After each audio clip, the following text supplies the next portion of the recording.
mission effectivement de fournir de l'information factuelle autant que faire se peut, et que cette information puisse être utilisée par l'ensemble des acteurs du cycle de vie des logiciels pour que la décision, mais aussi tout simplement, beaucoup plus simplement que ça, avoir une vision, je dirais, objectivée, c'est-à-dire partagée par chacun pour améliorer la collaboration.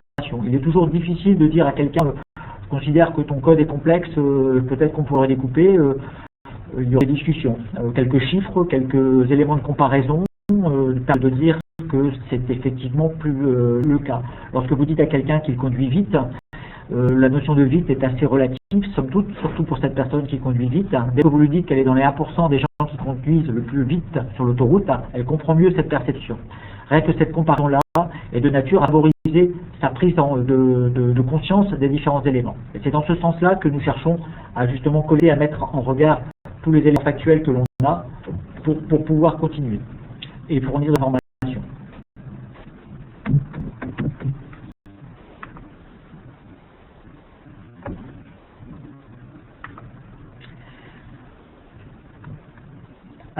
Effectivement, lorsque l'on regarde la vie des logiciels, le passé des logiciels, on se rend compte que malheureusement, c'est une industrie qui n'a que le mot, malheureusement, les résultats sont assez peu positifs au sens du respect des délais ou du respect de la qualité.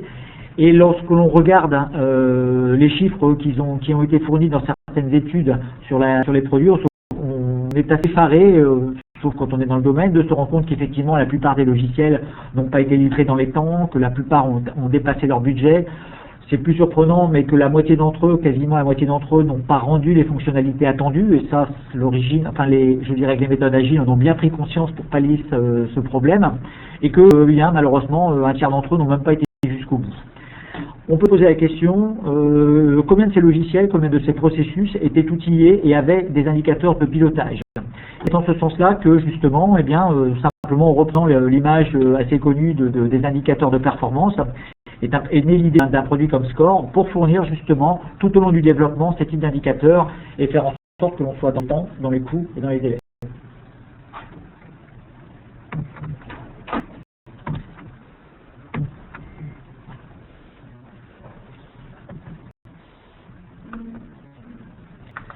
Alors, c'est juste un petit problème de passage de transparence. Alors, au sujet de l'agilité, effectivement, il n'est pas question ici de faire un cours sur les méthodes agiles, ce n'est pas le lieu et je n'en ai pas d'ailleurs les compétences.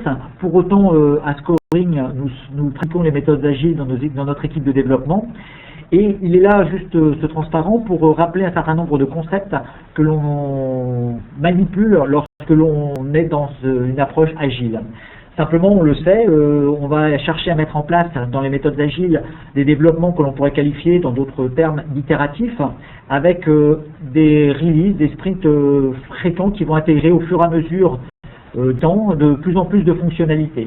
On parlera donc au départ du product backlog, l'ensemble de ces exigences attendues pour le produit logiciel, et au fur et à mesure du temps, à chaque sprint, eh bien, on va rajouter de nouvelles fonctionnalités. Bien évidemment, ce backlog est un élément fondamental des méthodes agiles, même si le terme n'est pas nécessairement toujours le même. Cet ensemble d'éléments que l'on doit traiter, cette to-do list, si on voulait le dire de manière très simple, est un élément fondamental. Si dans cette to-do list, il n'y a que des éléments qui permettent de rajouter de nouvelles fonctionnalités, peut-être que si l'on n'a pas construit correctement une des briques et qu'on ne considérera pas qu'il est nécessaire de revenir sur cette brique ajustée au départ, nous sommes peut-être en train de construire un château de cartes. Dès lors, il faut faire attention à bien constituer ce backlog pour que le sprint puisse être effectif, voire parfois avoir des sprints, comme c'est le cas chez nous, des sprints qu'on appellera de consolidation. Pour cet aspect qualité, je vais présenter le backlog et plus généralement le product backlog comme étant un ensemble d'éléments qu'on va vouloir voir grandir dans un arbre qui va devenir de plus en plus feuillu au fur et à mesure que l'ensemble des fonctionnalités ou des user stories auront été rajoutées dans notre produit logiciel. Donc de sprint en sprint, cet arbre devra de plus en plus complet et grandira et donnera de plus en plus de satisfaction. C'est ce qu'on est. Quoi qu'il en soit, on le sait très bien, un arbre ne tient pas longtemps s'il n'a pas de racines. Alors cette image n'est pas du tout de moi, elle vient d'un tout autre transparent, d'une toute autre présentation, mais je l'ai trouvé particulièrement adaptée à ce que je voulais dire comme message. Et effectivement, il existe un certain nombre de user stories. En fait, ces user stories sont aussi à compléter par ce que l'on appellera des éléments de qualité ou des exigences non fonctionnelles. Et parmi ces exigences non fonctionnelles, dès lors qu'on s'attache simplement à une description des caractéristiques telles qu'on les trouve dans les normes, en termes de capacité fonctionnelle, en termes d'autres éléments, on peut s'intéresser à non plus des user stories à mettre dans notre backlog, mais des exigences relatives aux performances, relatives à la maintenabilité, relatives à la fiabilité ou relatives à la portabilité. À partir de là, effectivement, on aura probablement un backlog un peu plus complet et il est évident.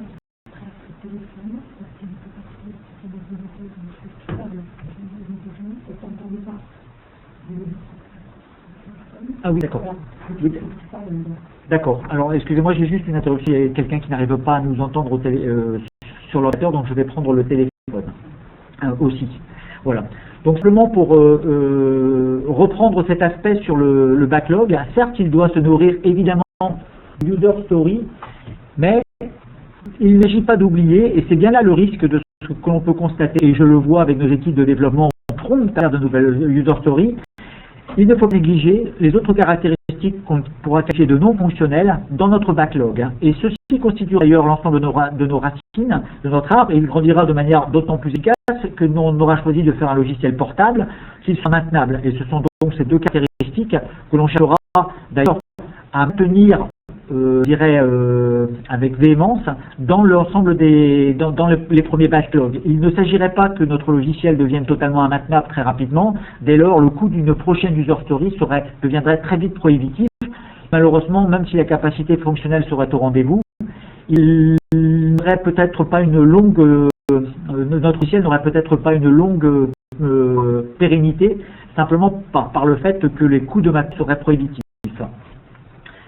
Alors, justement, pour pouvoir suivre ces éléments, eh bien, il s'agit de s'attacher à avoir des informations, des exigences relatives aux caractéristiques non fonctionnelles et à voir si ces exigences seront présentes. Dès lors qu'on parle d'une user story, effectivement, il y aura dans les méthodes agiles l'objectif de définir un scénario de test qui permettra de valider que la user story aura été correctement implémentée à l'issue du sprint.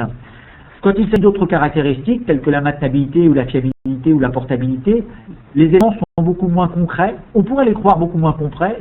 Dans notre cas, ils le sont pas, parce qu'en fait, nous sommes tout à fait capables de collecter un certain nombre de mesures provenant de différents outils pour pouvoir alimenter justement ce qu'on appelle un arbre qualité, à faire un certain nombre de mesures et informer par exemple que notre décomposition de forme de modèle qualité sera fournie et évaluée à l'aide de données juste dédiées. Et on parlait par exemple, si on s'attache à la maintenabilité de notre code, simplement à fournir un certain nombre de commentaires satisfaisant, même si l'objectif dans les méthodes agiles n'est pas nécessairement d'avoir des taux de commentaires conséquents, ce n'est certainement pas un objectif en tant que tel, mais la facilité d'analyse restera une caractéristique, une exigence que l'on cherchera tout à fait à maintenir. On cherchera aussi à maîtriser la complexité des éléments en maîtrisant la taille des fonctions par exemple, en limitant le nombre de chemins de décision et donc le nombre de cas de test nécessaires pour s'assurer de la qualité, de la fiabilité de cette fonction. Donc, ces mesures vont nous permettre d'alimenter des caractéristiques. Elles seront satisfaites ou non satisfaites selon des éléments. Ceci nous permet de dire ça se passe bien ou pas bien selon les éléments. Et on cherchera à compléter notre arbre ici avec le maximum d'informations. Ces informations seront stockées, évidemment. Alors vous pouvez les mettre dans Excel. Très vite, vous allez vous rendre compte justement que c'est très très compliqué de gérer une arborescence d'artefacts et porter un jugement sur une application de 500 000 lignes de code, sachant qu'il y a des mesures au niveau de chacune des méthodes. Est-ce que la note finale dépend de la mesure de l'ensemble des méthodes, etc.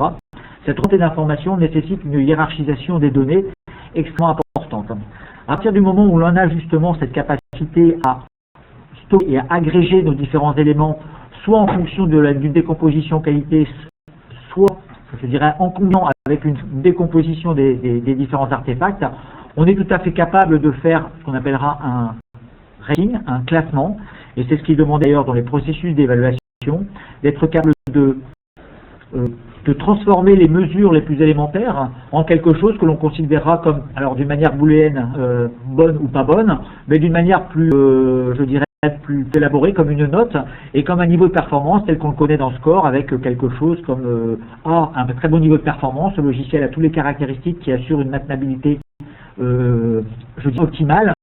Eh bien non, malheureusement, on n'a respecté aucune des caractéristiques de maintenabilité et il est fort probable que ce logiciel requiert des efforts de maintenance excessifs et qu'il convient peut-être déjà d'engager une refactorisation, un refactoring de ce code. Voilà le principe que l'on trouve dans Score et qui est tout à maintenu et opérationnel depuis les premières versions du produit. Alors Score n'a pas pour objectif, comme je l'ai dit, de s'intéresser simplement au code source, et nous le verrons d'ailleurs à travers l'exemple de démo. Il intègre des données provenant, pourquoi pas, des modèles de décision, vous pourriez, des modèles de conception, vous pourriez avoir des informations provenant d'un modèle UML, bien sûr provenant de la gestion des exigences, du processus de test, provenant du processus de demande de changement. Tout type d'information sera donc bonne à intégrer, et plus on en intégrera, plus le moteur de Score sera apte à délivrer, je dirais, des indicateurs pertinents et de la prise de décision précise. On va dire ça comme ça.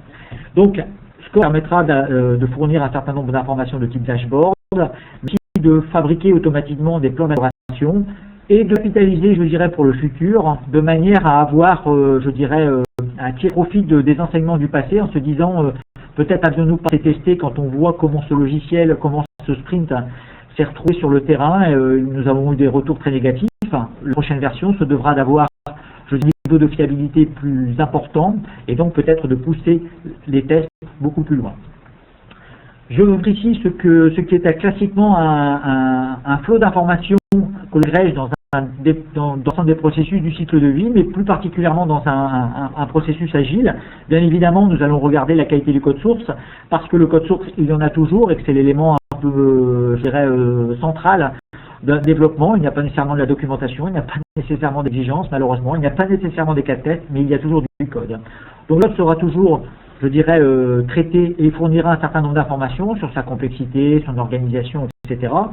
Mais va très rapidement le compléter d'ailleurs les vérifications par le respect d'exigences de conformité. Et quand on parle de développement Java, je dirais que des tas d'outils vont être complémentaires et qu'on a à même d'aller des résultats provenant d'outils comme Jira, Firebugs ou PMD. Ce n'est pas tout. Il existe énormément d'informations dans la gestion de changements. Et cette information est cruciale aussi parce que, évidemment, on pourra mettre des priorités sur des composants fortement modifiés et que l'information provenant d'un Mantis, d'un Bugzilla ou d'un Jira est de première importance pour nous. Ça pourrait bien évidemment aller plus loin en cherchant de l'information provenant de la gestion de configuration. Évidemment, comme je l'ai montré précédemment, le nombre de commits que l'on peut avoir dans sur un fichier en particulier est un indicateur je dirais, de la performance de ce que l'on a réalisé. Et évidemment, peut-être que l'on aura une stratégie adaptée à des composants particulièrement sollicités en gestion de configuration, ce qui montre une grande instabilité du code probablement. Bien évidemment, on pourra rentrer, et cela est assez facile à réaliser, des informations sur le processus de test, pour avoir un niveau de complétude de test, notamment avec des outils comme JUnit ou Cooperatura dans le monde de l'agile. Ce sont des choses très fréquemment utilisées qui nous donneront une idée de la complétude, non plus de la qualité du code, mais de la complétude de notre processus de test. Il existe ici une boucle très importante, c'est celle que je vais illustrer d'ailleurs dans le cadre de la présentation. Cette boucle, elle montre que Score se doit lui aussi d'un élément qui alimente le processus de gestion de changement. Il n'a pas pour objectif de se substituer à un outil de changement, mais de l'alimenter. Et donc d'alimenter ce qu'on pourrait constituer comme dans le backlog, qui pourrait chercher de l'information dans un Mantis ou dans un Bugzilla. Score donc pour générer des informations de demande de changement en fonction des éléments qu'il aura pu trouver dans le code. Et les éléments de demande de changement se doivent bien évidemment d'intégrer le backlog d'un sprint dès lors qu'il y aura par exemple une régression significative en termes de stabilité ou une fonction de faible niveau de fiabilité. Eh bien, il s'agira d'alimenter ce backlog de manière à ce que ces éléments-là soient pris au plus tôt et non pas négligés comme ils pourraient l'être au profit d'une user story. Parce qu'évidemment, on sera bien plus enclin à implémenter une user story pour satisfaire l'utilisateur final, mais malheureusement ne pas contribuer à faire en sorte que les racines de l'arbre soient bien solides. Voilà une vision relativement simple de Score, mais je vais très rapidement vous montrer le produit en action à travers le passage dans ce qu'on appelle trois modèles qualité.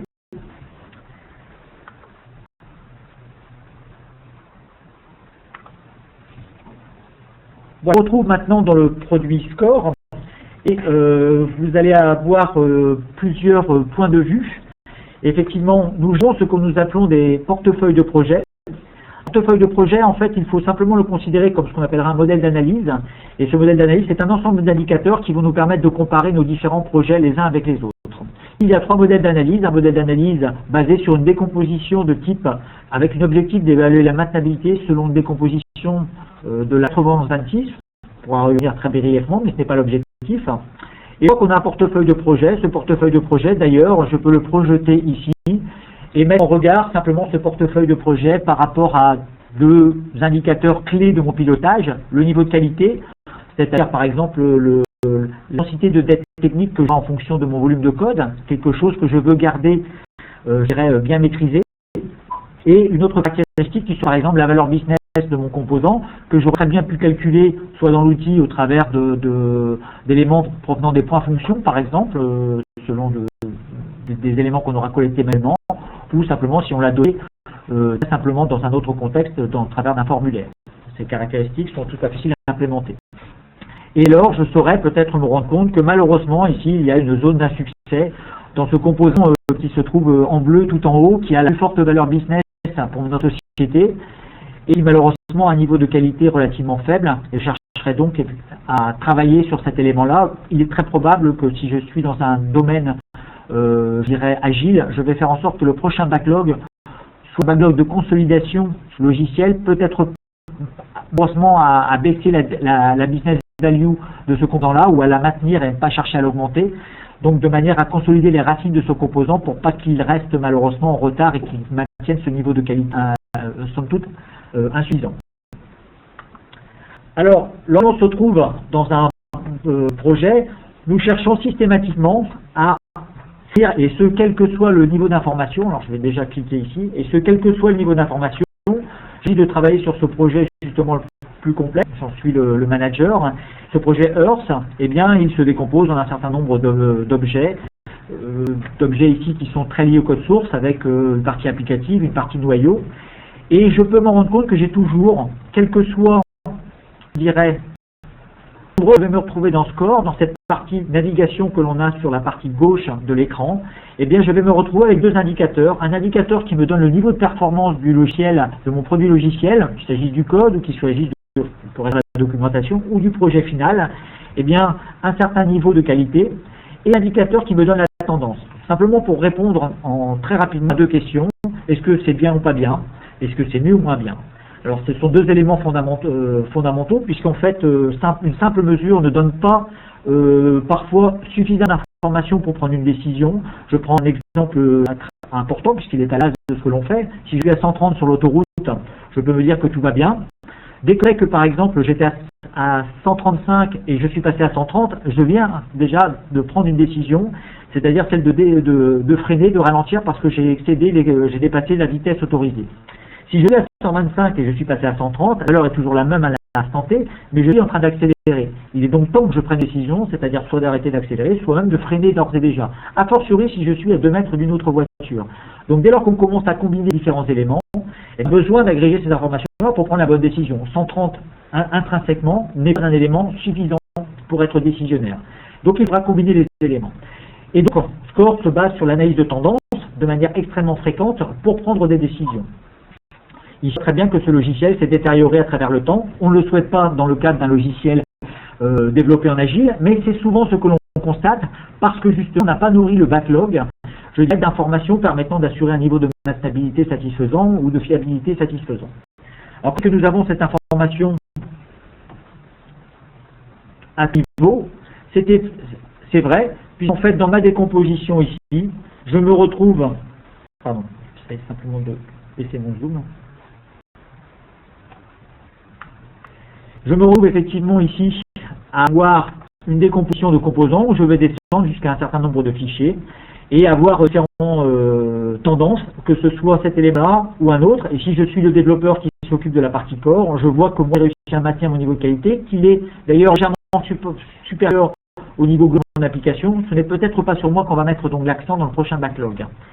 Donc ces éléments-là nous permettent de piloter les choses. Alors, cette partie nous permet d'avoir un drill down. Ce drill down d'ailleurs ne correspond pas uniquement à la partie composant, mais aussi à une décomposition des indicateurs. Comme je l'ai dit tout à l'heure, la maintenabilité peut se décomposer en une facilité d'analyse, et dans cette facilité d'analyse, je vais avoir différents éléments, etc., qui nous ont permis d'être agrégés et de donner la note finale pour chacun des composants. On peut tout à l'heure avoir un ensemble d'indicateurs associés à chaque type de composant et avoir de cette manière-là un modèle qualité, un modèle d'analyse, somme toute assez complexe et très précis, on va dire. Je dispose, lorsque je regarde mon application, d'une scorecard qui me donne le niveau quel que soit l'endroit où je me trouve, et d'éléments, d'indicateurs qui vont me permettre, de tableaux ici par exemple, qui vont me permettre d'avoir des informations sur comment mon projet agit. Par exemple ici c'est la variation de la stabilité du code, où je me rends compte que ma version 4 ici a fortement fait baisser la stabilité du code, puisqu'on est à 70% de code stable, ça veut dire que plus de 30% du code a bougé. Variation de la dette technique, ce qui explique d'ailleurs considérablement la dégradation de la note au travers du temps. J'aurai donc tous ces éléments-là et je pourrai avoir des éléments même de plus bas niveau. Je veux dire que les cas d'utilisation les plus rapides seront les suivants. Je clique sur simplement l'ensemble des éléments détériorés. J'applique et je vais descendre dans mes éléments détériorés, tomber sur une fonction maintenant qui est passée dans un niveau F, me rends compte que cette fonction effectivement est devenue extrêmement complexe. On le voit d'ailleurs au travers de ce graphe qui montre l'enchaînement et les imbrications des structures de contrôle. Mais on le voit typiquement à travers la variation de la dette technique ou simplement ici, variation de la complexité. On le voit de la V5 à la V6, ce composant a pris une structure extrêmement complexe alors qu'il ne l'était pas nécessairement avant. Score justement s'est rendu compte de ça et a généré ce qu'on appellera des action items. C'est un ensemble de recommandations, on peut parler d'un advisor dans un certain contexte, des action items qui permettent de dire, eh bien, sur cette fonction-là, il s'agit de travailler en priorité là-dessus.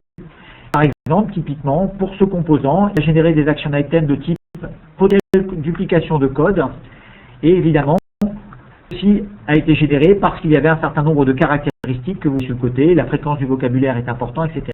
Tout ceci est totalement paramétrable, et seulement, par exemple, ici, on générer un action item qui dit cette fonction s'est détériorée en F, ce n'est plus satisfaisant, il s'agirait de travailler dessus. Alors, on choisira donc un certain nombre d'action items, dont au niveau de, je dirais, de l'ensemble de l'application, ici je l'ai au niveau d'une fonction ou d'un fichier simplement, mais de l'ensemble de l'application, je souhaiterais simplement de travailler sur différents éléments, et je pourrais ainsi exporter les éléments vers mon processus de demande de changement pour que les développeurs soient informés au plus tôt des besoins de compléter le backlog par ces différents éléments. Alors, soit de cette manière-là, ici j'ai un autre portefeuille de projets qui contient un certain nombre d'applicatifs Java. C'est un exemple de démo autrement sur une autre approche.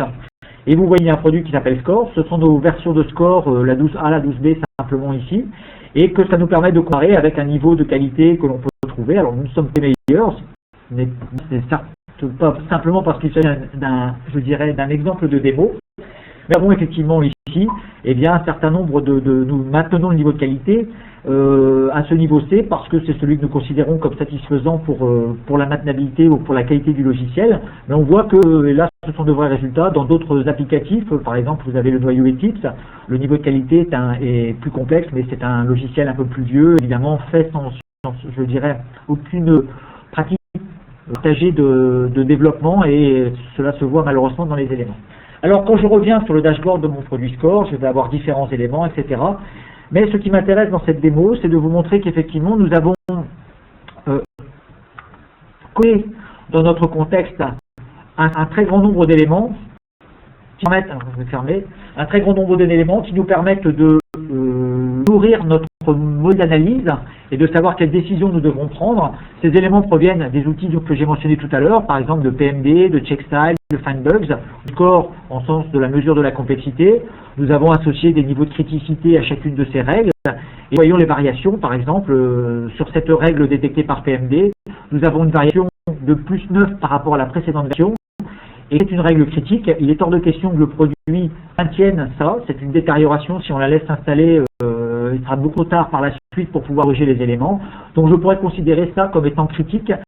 et assurer que la fonction ou l'ensemble des éléments, et je pourrais avoir accès au code source directement ici, savoir quels sont les éléments concernés et ceux qui ont été modifiés, eh bien, sont à corriger. Ceci d'ailleurs automatiquement fait dans le produit, puis on peut retrouver avec ce qu'on appellera des action items. Ce sont les éléments sur lesquels nous mettons le maximum de priorité. Alors, il y en a un certain nombre, mais dans le champ backlog, moi, en tant que product manager, ce qui est mon cas d'ailleurs, je dirais, attention, il y a des éléments de type I, ici, en priorité, qui sont pour moi critiques, et il s'agira de le faire, notamment au niveau d'une classe, ici, par exemple, des bloqueurs ou des règles critiques, le nombre a augmenté par rapport à la précédente version, c'est donc qu'il y a une détérioration du niveau de qualité, je ne souhaite pas ça.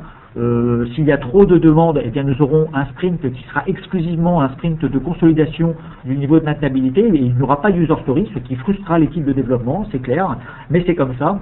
Et nous choisirons donc de dire, ben, ces éléments-là, alors je vais les décocher, ces éléments-là, je vais choisir de faire celui-ci, je vais choisir de faire celui-là, celui-ci, etc., selon une revue qui aura lieu avec la périodicité qu'on voudra. Chez nous, elle est quotidienne, voilà, ce n'est pas exactement ce que l'on voit à travers les versions ici. Mais à Shield, évidemment, ces éléments-là sont toujours mis en compte. Quand ces éléments-là ont été revus, je vais pouvoir exporter ces éléments vers notre outil de gestion de faits techniques, vers Mantis, et vous allez voir que derrière, ces éléments vont être récupérés directement par les développeurs. Je vais donc faire un export Mantis, et il y aura donc 10 anomalies créées, pas pour chaque. Vu une règle de programmation, il y en aurait trop et ça tuerait notre mécanisme, nous serions noyés sous l'information. Mais sur les éléments qu'on considérera comme essentiels, par rapport à ça. Le backlog est toujours beaucoup plus large pour le sprint, nous nous focalisons sur différents éléments. Ceci mène à un modèle qui est celui qu'utilise, alors c'est une version simplifiée, mais qui est celui qu'utilise nos développeurs. C'est un modèle basé sur la gestion des releases, et ici, les questions que nous nous posons ne sont pas nécessairement des questions sur la qualité intrinsèque du code source, c'est un des éléments qui est pris en compte, mais nous nous assurons aussi que nous n'avons pas fait de régression. Nous avons détérioré le produit, nous avons respecté nos objectifs qualité en termes de user story à implémenter, et ce qu'on voit ici, c'est l'ensemble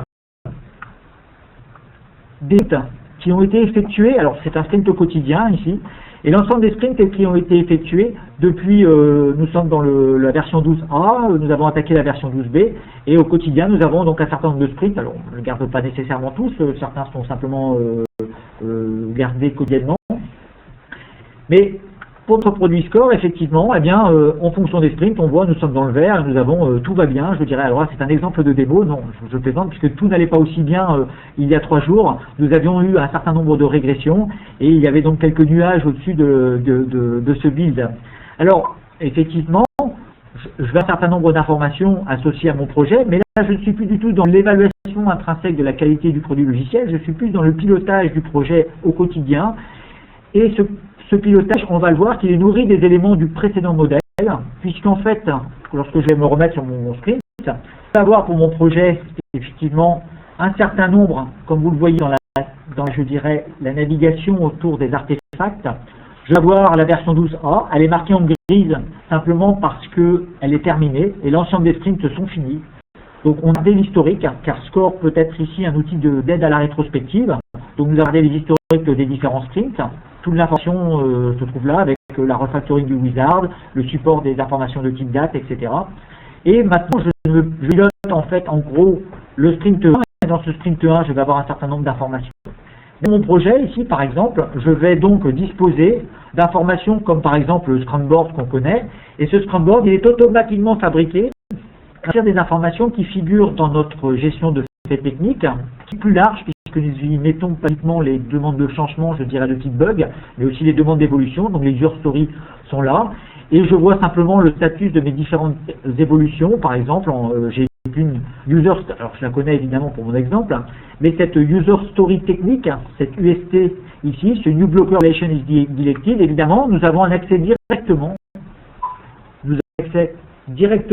vers l'ensemble des éléments qui est créé par le précédent modèle, de manière à alimenter à l'aide de faits techniques notre log, et ce New Blocker a été choisi comme devant faire partie de ce sprint 3. Il a d'ailleurs été affecté à un développeur et il devra donc être traité et rentre au même titre qu'une user story ou au même titre qu'une feature ou que n'importe quoi d'autre, comme quelque chose qui se devra d'être suivi. À titre, nous consolidons les racines de l'arbre, comme je l'avais dit au tout départ, et ceci pas nécessairement justement au détriment, simplement une question de priorité, et les méthodes agiles sont là justement pour gérer au mieux ces priorités et se focaliser sur ce qui a le plus de valeur ajoutée. Ici, nous considérons qu'il est d'une valeur de corriger ces différents éléments parce qu'il y a un risque de non-maintenabilité ou de non-fiabilité. Voilà, donc je vais d'autres types d'informations qui vont me permettre de piloter mon projet. Je n'ai pas de détérioration, je suis à peu près conforme en termes de complexité de mes différents éléments. J'ai des éléments ici qui ont régressé, mais ce n'est plus le cas dans mes dernières versions. Et un élément qui me permet de savoir si mes tests automatisés, j'ai le pourcentage de cas de tests qui se sont bien passés, ce sont des tests de nos régressions. On voit qu'on a des jours où ça n'a pas été tout à fait performant. On a donc détecté au plus vite une régression de certains composants par rapport aux fonctionnalités. Nous avons donc pris en compte ces éléments dans la note finale. Je vais donc pouvoir traiter et gérer mon projet de cette manière-là. Ceci à tous les niveaux, que ce soit au niveau d'une release, comme la 12B, au niveau d'un sprint, je vais avoir un tableau de bord particulier, ou au niveau, par exemple, d'une feature plus simple, comme les highlights, par exemple, qui est une fonctionnalité que nous venons de rajouter, que vous voyez d'ailleurs là dans la 12B, puisqu'elle figure, il n'y a pas de template particulier, mais elle figure ici comme étant un des éléments. Et ici, pouvoir de l'information, l'avancement est de 80% pour cette tâche. Les données datent un petit peu puisque la 12B a été sortie il y a déjà quelques semaines. Mais je vais avoir de l'information sur ce que j'appellerais le lancement de mon projet au travers de quelque chose que les gens connaissent bien lorsqu'ils font de l'agile, ce qu'on appellera le Lambda chart, où je vois ce qui devrait être si l'effort, je dirais l'unité, l'effort pour pouvoir réaliser cette fonction était de 10, et je devais le faire sur l'ensemble sur ce sprint-là au travers du build 700 jusqu'au build 705, eh bien je vois que j'ai pris un petit peu de retard, j'ai rattrapé, puis finalement à la fin, ça y est, nous sommes dans quelque chose de positif, et c'est pour ça qu'il n'y a pas nécessairement de crainte à avoir sur la disponibilité de cette fonction à ce moment-là. Autre chose que j'aurais pu montrer aussi, simplement pour cet élément-là, c'est la version inverse, un peu différente du burn-up chart. J'ai 10 éléments et progressivement, je vais corriger. On rendra compte ici très rapidement, et il pourrait y avoir des alarmes. C'est ce que nous sommes à faire à travers ce modèle. Il pourrait y avoir des alarmes qui nous permettent de dire attention, vous ne vergez pas vers les éléments. Mais le parle simplement d'éléments de project monitoring appliqués à de l'agile relativement simple. Comme par le passé, quand j'ai parlé d'alimenter le backlog à l'aide de faits techniques sur des éléments non fonctionnels, c'est tout simplement ce qui se pratique aussi dans d'autres éléments. Donc il n'y a rien d'anormal, si ce n'est la fréquence à laquelle nous sommes capables de faire ce genre de choses, car il s'agit ici maintenant dans les méthodes agiles de le faire au plus tôt, quotidiennement, voire à chaque sprint, de venir à prendre les décisions le plus rapidement possible. Un projet logiciel en agile pourra très vite tendance à se détériorer, à faire des copier-coller sous pression de user story à implémenter au plus vite si le product owner est trop orienté capacité fonctionnelle au détriment de fiabilité ou maintenabilité. Voilà, on est donc fini pour cette démo. Je vais donc revenir très brièvement sur quelques planches pour synthétiser. Pardon. Je vais revenir à la bonne planche.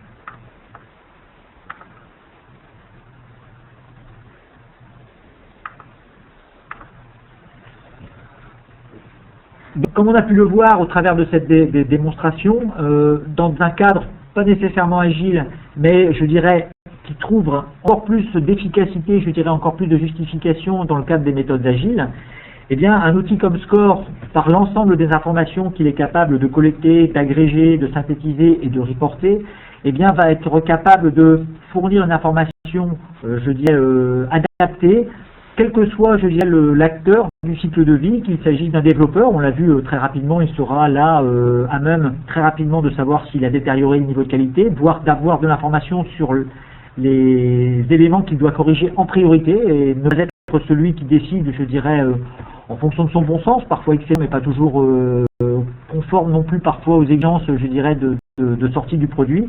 Eh bien, il choisira d'améliorer la qualité de son code. Un project manager ou un executive manager pourront piloter leurs priorités et factuellement pouvoir communiquer cette information, je dirais, soit à leur responsable du dessus pour un reporting vers le plus haut niveau, mais aussi de manière factuelle vers les équipes de développement pour qu'ils comprennent ces éléments-là. On a bien vu que l'ingénieur qualité lui-même pourra tirer profit de l'ensemble des éléments parce qu'il pilotera de manière efficace la qualité du produit logiciel.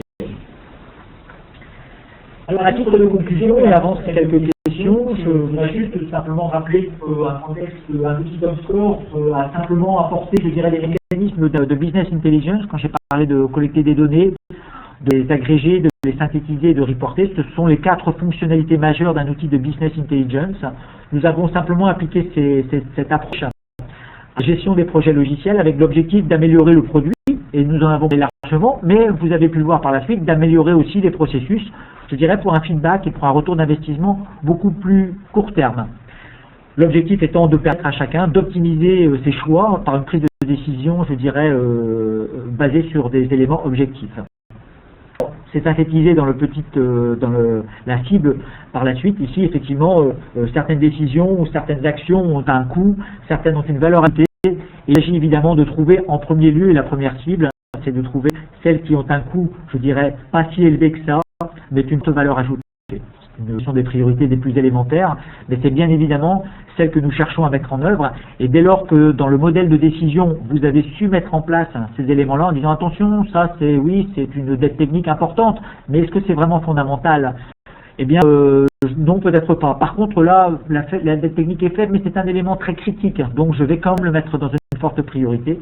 Eh bien, on saura, en fonction des différents éléments, pas uniquement la qualité du code source, mais d'autres éléments, je dirais, faire les bons choix, et c'est en ce sens que l'outil nous permettra d'optimiser nos développements. Je vais maintenant répondre à différentes questions. S'il y en a, je vais stopper l'enregistrement, et si vous pouvez donc poser différentes questions, n'hésitez pas.